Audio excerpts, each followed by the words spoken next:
everybody. I'm Will. And I'm Kristen. And this is So I'm watching The Gilded Age, Season 3, Episode 2. What the papers say.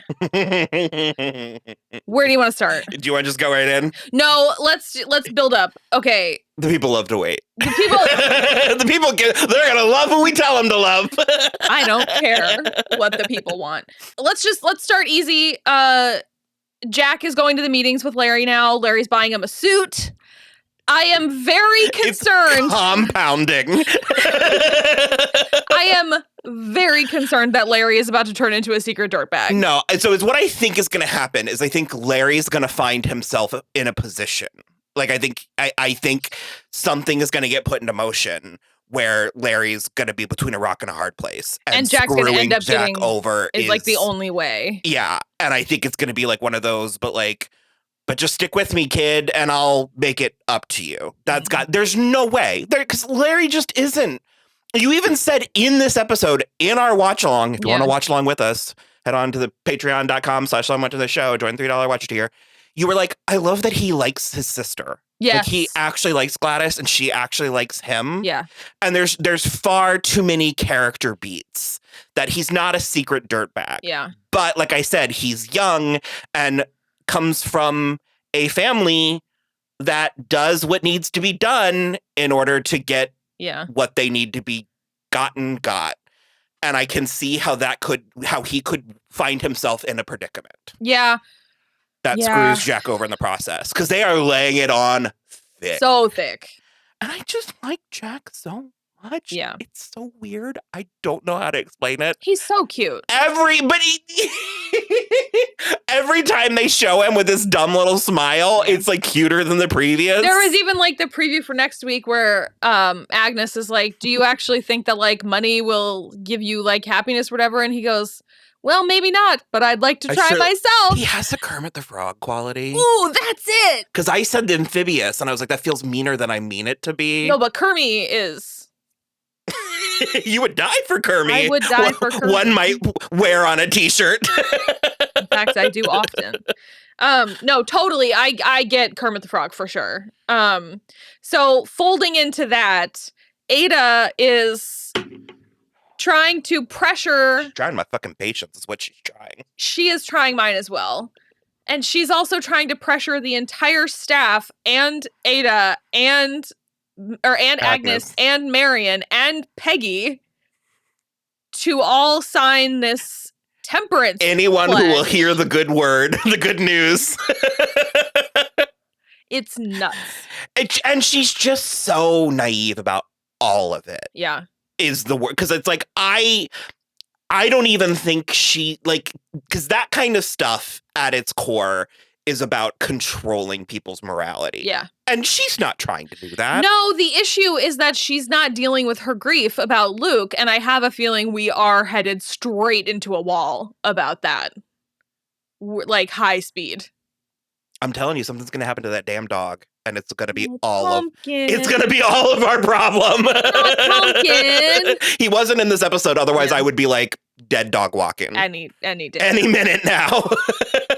So that's like Marion is really putting her off. She's like, I don't see what the harm is in having a glass of wine at dinner or Jack wanting to have a beer on his day off. And even Mrs. Bauer was like, I like to have a beer on my day off too. And I was like, she's also a gambler. What vice do you want her to give into?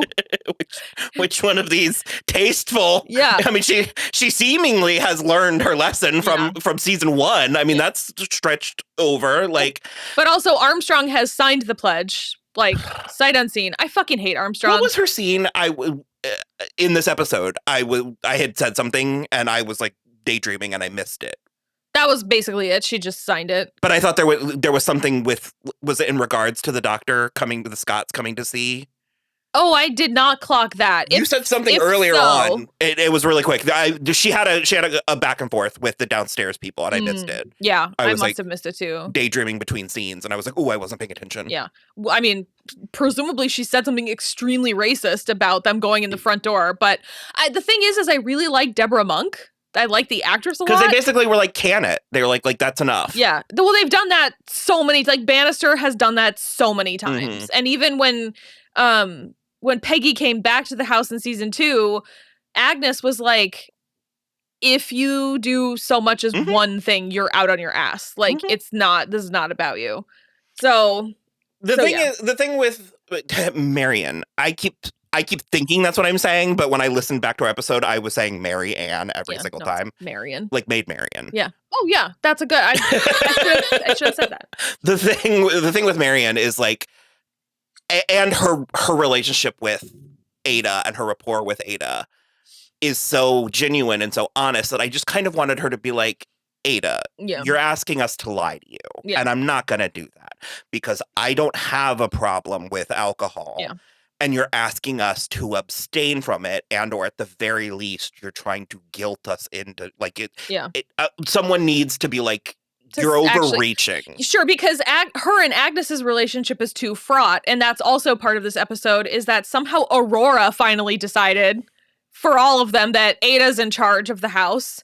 Which I'm like, bitch, you have your own She picked up on some of that nerve her husband's been doling out. You have your own crumbling empire to worry about. Let's keep your nose out of this one. So that being said, it's like Ada and Agnes have too fraught of a relationship for her to be the one, because Ada's just going to be like, Agnes, you're being mean to me for no reason. Like, you always have been, you know? But Marian has like a very... They'll snipe at each other. That's part of their... That is their language. And I agree with you, and it's something that we've kind of been saying where it's like, I do like this window of potential into Marian and Agnes's, like, kind of now giving them something to cahoot about. It's fantastic. It's really good. Also, I feel like Agnes has kind of like moved along enough that if Marian and Larry announced their engagement, she wouldn't refuse to go to the wedding. Oh, yeah, no, I think so. Well, if it had happened in season 1, she would have refused to go to the wedding. Sure. Agnes is getting good plot based on these 2 episodes because I like her. I really like her stuff with the Scotts. So that's the other thing is like Peggy is still sick, but they sent for the Scotts and they've arrived. And then they also brought their black doctor. Dr. Kirkland is his name, and he is very cute. He was on the reboot of Charmed, which is what I recognized him from. And he is very interested in Peggy's writing as well, which we get. And he waited for Marian to come in before he laid hands on her? Yes. I didn't clock that, actually. Oh, really? That's why, like, when Marian came in, he's like, now I can. But I thought that I actually didn't. I was like, that's kind of, what are you waiting? Like, why did you wait so long? Like signaling decency. That's darling. I love that. And so I took to him immediately. Yeah, he's very cute. Billy Carter. Carlton. Sure. Yeah. It doesn't matter anymore. I kept saying Porter last week and I was wrong. It was weird to you every time you did. I was picturing Billy Porter. It was weird to me too. As I was saying it in my head, I was like, not the guy from all the Ryan Murphy stuff though. Like a different guy. But by the way, speaking of, sort of, Will and I were just watching something. Now I forgot what it was, but, Shea Coulee is in it. Yeah. Ironheart. Yes. That is what we were watching. Yeah. I remember when she got because it literally took me 3 episodes to be like, why does this person look so familiar to me? And then I finally why have I watched them in seven goddess gowns walking down the runway? So I finally looked it up and I was like, oh yeah. I was like, that's Shea Coulee. Amazing. Remember that like green and blue, like taffeta? Like, oh yeah. The Scotts, you are correct, did have a lot of really good material with Agnes specifically. I was absolutely... So here's the thing, because I really like Dorothy, because it's Audra McDonald. And I do like the way that she was like going to the service entrance, because she was like, I'm not trying to make this into a big deal. And Mr. Scott was like, they invited us. I'm going in the front fucking door. And they did end up going in the front door. It was incredible. I like him. I know. I do now. No, it's like I know that stunt he pulled. This was more than a stunt. That utter devastating betrayal. But what man hasn't absolutely no 100% flummoxed their entire family 2 or 3 times? Absolutely, 100%. And the only reason that it's like such a serious infraction is because it was so long ago. Mm-hmm. You wouldn't. I mean, it would be a lot harder, I feel like, to get away with that today than it was then. The actors, like, there's so much like there's lifetimes in their glances Yeah. and in their like rapport together. I really appreciate it. So the first time that they were at the house, Agnes said something about their father having sponsored the colored school in Pennsylvania. Yeah. Peggy went to. Exactly. And when they were taking the cab on the way home, he was like, what do you think she meant by that?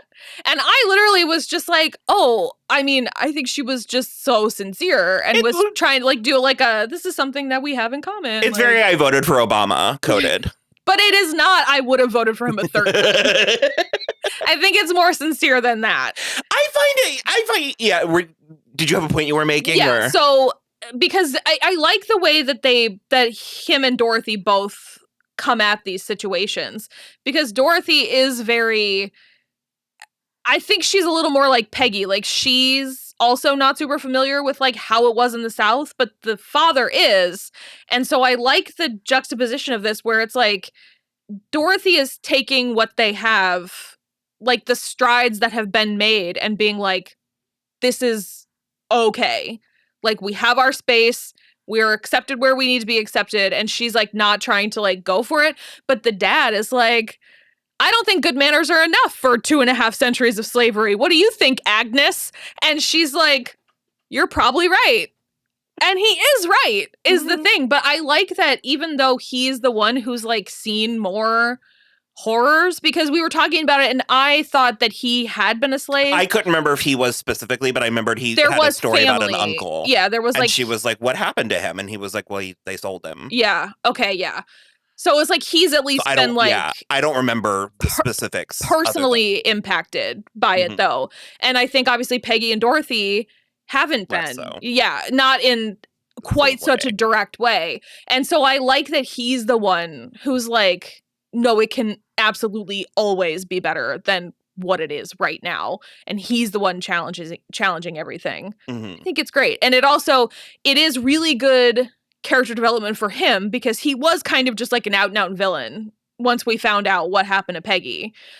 So giving him more of this like interesting plot where he is like he still has his gruffness forward. But it's more like there's more of an affability. It feels like well-earned gruffness as opposed to being a dick to your only child for no reason. You know, so I enjoyed all of that, and they kept coming in and out through the front door. Love that. Well, and I liked the scene in the carriage. Like I liked that they had that moment because the home base of the show is the Van Ryn house. Of course, yeah. And so the scenes taking place there are about the Van Ryns and Agnes. And I like that that was a very relatable, very there's a word I'm looking for and I can't. Authentic, I guess maybe. Yeah. Where it's like there's clearly an elephant in the room. Of course. It's so much so that like the half of the reason why this is here is because Agnes called her doctor. The reason why any of these people are in this room is because Agnes's doctor refused to treat Peggy. Right. And so I 100% as a white person understand Agnes's impulse to sort of be like, I like black people, by the way. Our dad raised that. Like, I understand the want to be like, let's just go ahead and talk about what we're talking about. Right. But I do also know how that, even when it's well-intentioned, can still be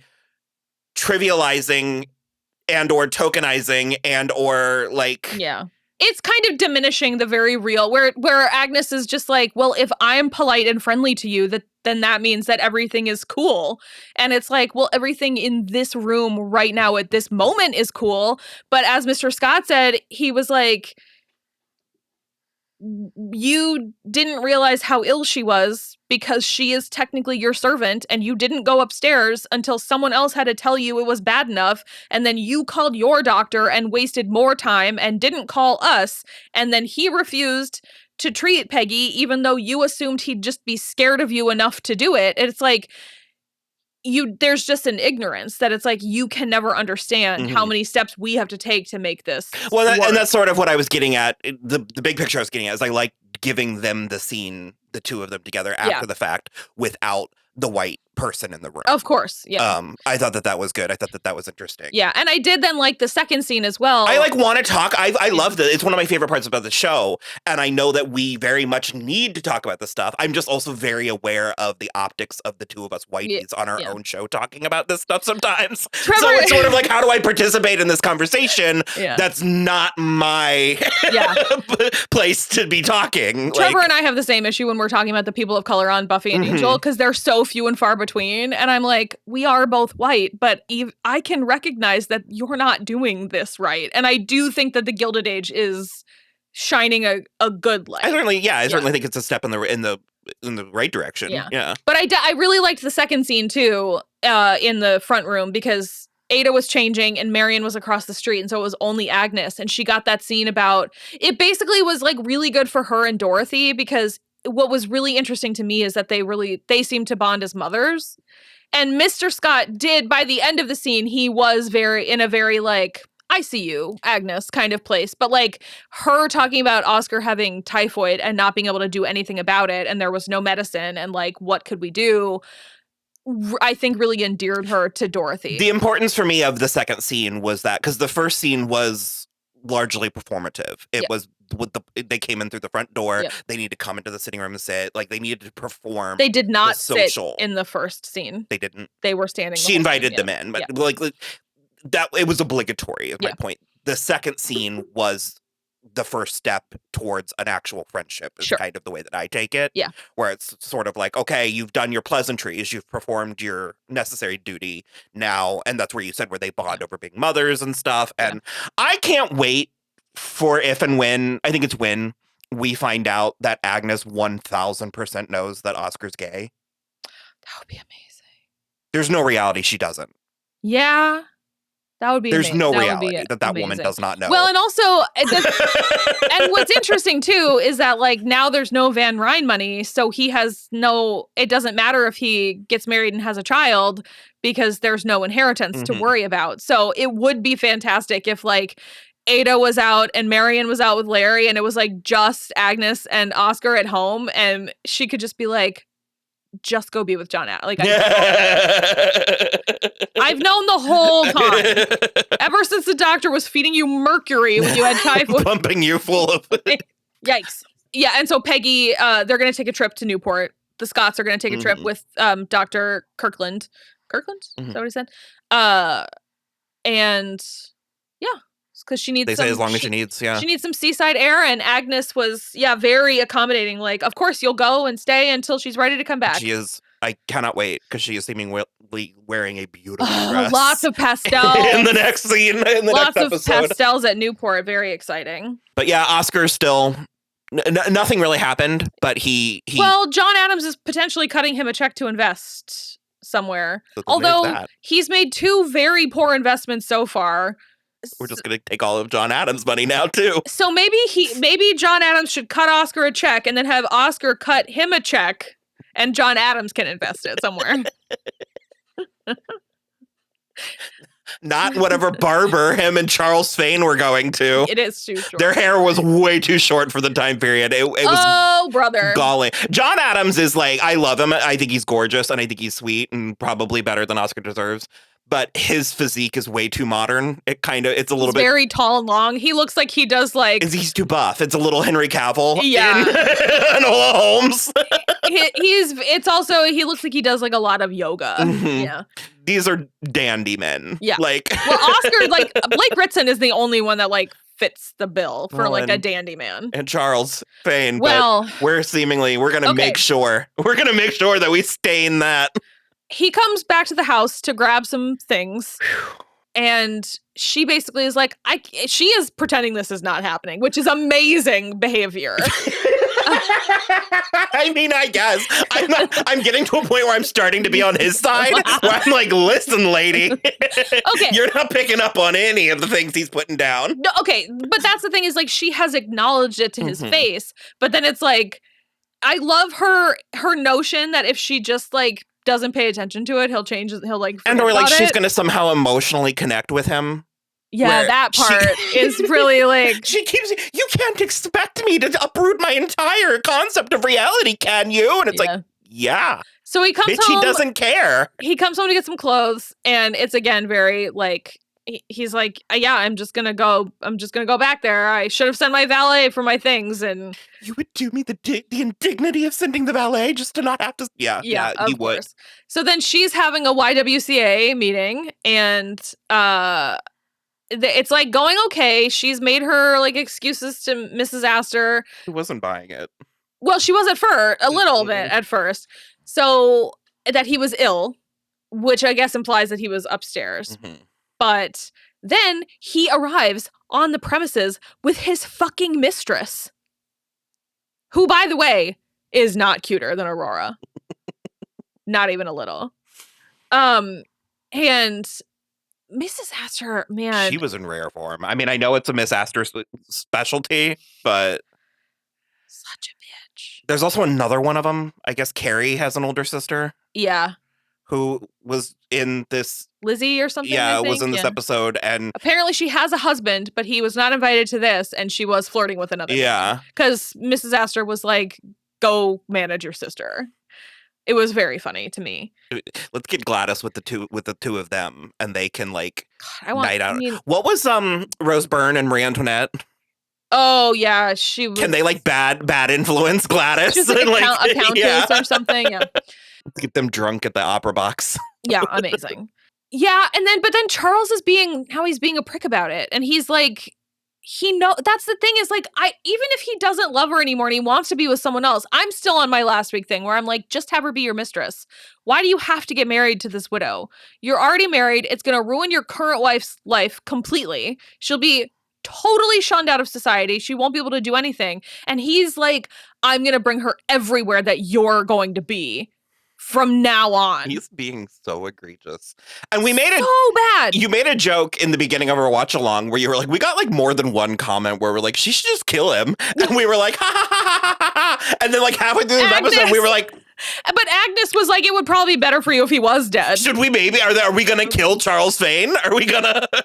Because then Agnes goes to like rescue Aurora because they are having this fight like in the house in public during this event. And Charles tries to call her Aunt Agnes, and she is like, not on my watch, Sonny. She's like, I am not your Aunt Agnes anymore, and like turned and walked away. So I'm very curious what's going to become of Charles, like what's going to actually happen. Which I guess leads us to the main event, which is the Russell nonsense. Well, in the first place, Larry is still courting Marion. They are being pretty brazen, making out in cabs and in front of both of their houses. Yeah, right smack in the middle of both of their houses. But I mean, he did say he's in love with her. She is being, I think, overly cautious. So I'm curious how that's gonna play out. She also wore probably the most beautiful dress she's ever worn. And that's saying something. Turquoise over yellow. Like, both, I'll see if I can pull the clip actually since I'm going to be here, but we both like expelled. Yeah. Like we were like, oh, so pretty. We already talked about him helping Jack with the clock. That's all going as well as it can be. And so then Gladys ran away at the end of the last episode, and we were torn whether she was going to go to the Carltons or the Astors. She went to the Carltons. I loved Adelheid running around like a chicken with her head cut off, wondering where Gladys went. After giving Jack the third degree. Yeah.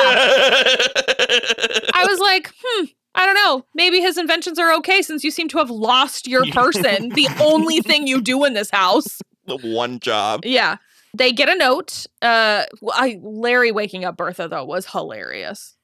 It was so good. Because her immediate first thing was, has she eloped? It's like, if she did, you'd have no one to blame but yourself.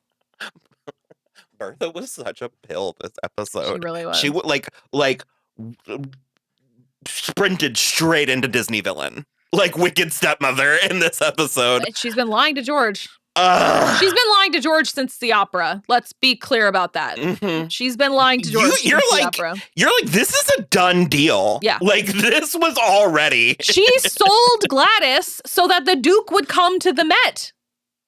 He purchased Gladys then. That's when it happened. So the whole episode, basically, George comes home, but Gladys has run away. Bertha will not let either of them speak when she comes to pick her up from the Carlton house. And she does more than once in this episode smack down Mrs. Carlton and is like, my daughter will never marry your son. She was behaving the way like they were to her in season 1. Yeah, that's the thing. The pride goeth before the I'm just saying. Something or other. Yeah. So before the success in all endeavors. I think that she is going to get Gladys married to this Duke, but I don't think it's going to be good for Bertha. It's not going to be good for Gladys, and I don't think it's going to be good for Bertha. So, yeah. Because somebody even had the opportunity to be like, what would your title be? And I was like, nothing. Her title is nothing. She'd find one. Well, but it's not real. It wouldn't be real. Gladys would be a duchess by marriage, and Bertha would be nothing. Okay. She will not get an English title. Okay. That's not the way it works. His mother would be the dowager. Her mother is nothing. And also, she would move to England. Adelheid was like, which of us goes to England? Whatever. I'm very frustrated with Bertha. So she's still trying to make the Billy thing work. And for a moment, so is Billy. And so the plan is for him to talk to George at this party at Aurora's. Well, he walks into the room and he doesn't technically interrupt, but they all stop when he walks up and look at him. And he just wet himself and ran away because they are titans of industry and he's just a cog in the machine. And I'm like, the thing is, though, is if you weren't such a pussy and you married into the family, George would take you under his wing, and then you would also be a titan. Again, possibly, but we've already established Bertha is playing 4D chess with this. So she did tell Mrs. And she had already threatened. She threatened Mrs. Carlton and said, if this proceeds, Billy will never get a job anywhere, and we will disinherit Gladys, which I think is insanely. And also, George would not allow the disinheritance. No, it was a threat. Yeah. So Billy wimps out and can't do it, and Mrs. Carlton at that point is like, no, good. You'll find someone else. Don't even worry about it. So they meet up again later at the servant's entrance. I did love her, like, my ancestors signed the Declaration of Independence. I mean, where were yours? She was a farmer. And I'm like, normally I would consider that a low blow, but I'm like, Bertha, you're the one playing by these rules, though. Like, you're the one invoking the status. Yeah, that's the thing that I think the irony of that is so interesting, because she was the new money, but now she's looking at all of America as the new money, and England is where it, like, really is. Okay, here's my thing. Of course, I think that a person should marry for love. They should do whatever they want to do. I do not think that parents should force children into arranged marriages, all that, blah, blah, blah. Having said that, we are dealing with a certain type of character at a certain time period where that is common and the status quo. There's no reality. I have just taken this on red. There's no reality. Gladys is not a tragic figure. No, of course. She's not a tragic character. For me, the worst part of it is Bertha's hypocrisy, because she married George for love. And he happened to get successful through whatever machinations they both did and whatever she did to, like, pull them up the ranks of society. But, like, they did that together. What she's doing is selling Gladys into a life of unhappiness just so she can have a title, which is meaningless. No, because I was saying this last week, where it's like, she 100%, this could be a jumping point. Like, everything she's saying about, like, oh, your sister will influence fashion and politics and all that stuff is possible if that's what Gladys wants if she's a willing participant in it. And I think very clearly not what she wants. But I think Bertha just thinks that she can like learn. What is it from Phantom of the Opera? The learn to be lonely. I mean, she can. I mean, she's 18 years old. It's like, yeah, I was in love at 18 too. Guess where he is?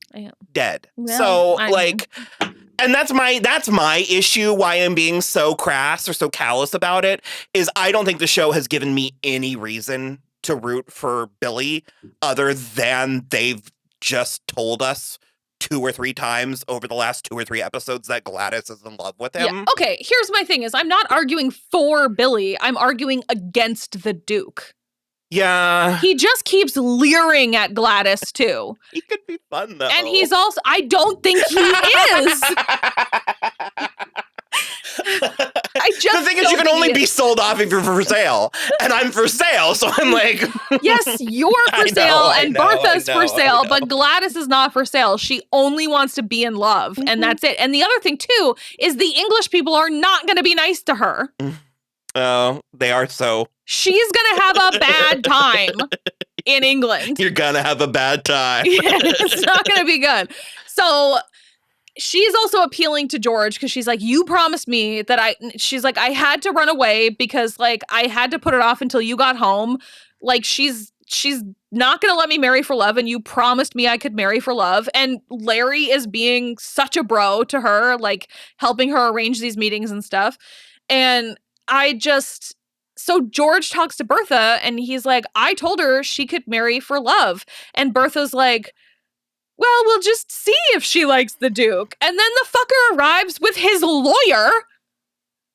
She has made, this is done. This is a done deal. And he specifically asked Bertha, have you told me everything? And she was like, yep. And I also like villain Bertha. Like of course, it's amazing to watch Carrie Coon do this. I'm not arguing that. I mean, we're in different stories. Like just because Marian is Cinderella doesn't mean that across the street isn't Anna Karenina. Of course, she's got those fucking bangs and everything. So that train is coming. Yeah. So basically, when he arrives with his lawyer, Gladys is like, and George. In the prettiest dress she's worn, almost to date. I still think last week's white with the green. That was really good. Her like bangs have just been so much better. So much better. So George goes to Bertha and he says, I thought you told me everything. And she goes, and now I have. And I'm like... And that's why I was like... George is such a savvy businessman, but he just really... I did like that, though, where he's like, when can I have a say about my daughter's life? And she goes, when I'm allowed in your boardroom. How about that? And I was like, all right, you've got him there. No, and that's why I keep saying the thing where I'm like, I mean, Bertha always wins. And it's like she always wins until she doesn't. Yeah. And I feel like this is going to be the time when she doesn't. Well, again, but she's going to win. But at what cost? Exactly. Mm-hmm. It's going to be bad for her. And I would like to watch that. Well, no, of course. But my issue is that like, okay, so you're going to marry your best societal bargaining chip out of the country? Sure. When you don't have a marriageable daughter in this arena anymore, what's, And again, I mean, she's on. Like we already covered this. Like she's only going to thrive if she has the Constitution, and that's in the States where it belongs. Gladys does not have the Constitution. I keep on every time they're like, she's going to influence fashion and politics. I'm like, her? Checks notes. I don't think so. Show me your secular world. Jesus. That's so funny. So yeah, Hector, the Duke, is just leering at Gladys, and she was just like sobbing outside, and she's totally stricken just looking at him, and he's like, so gross. In next week's episode, there's just going to be a full-blown production number where he sings like a virgin. He's also got to be twice her age. We'll see. Yikes.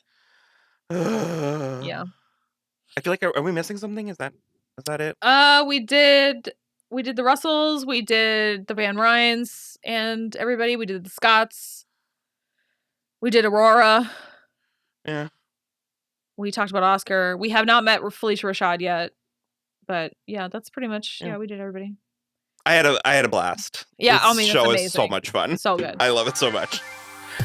So okay, well, that was that. We'll be back next week. Bye.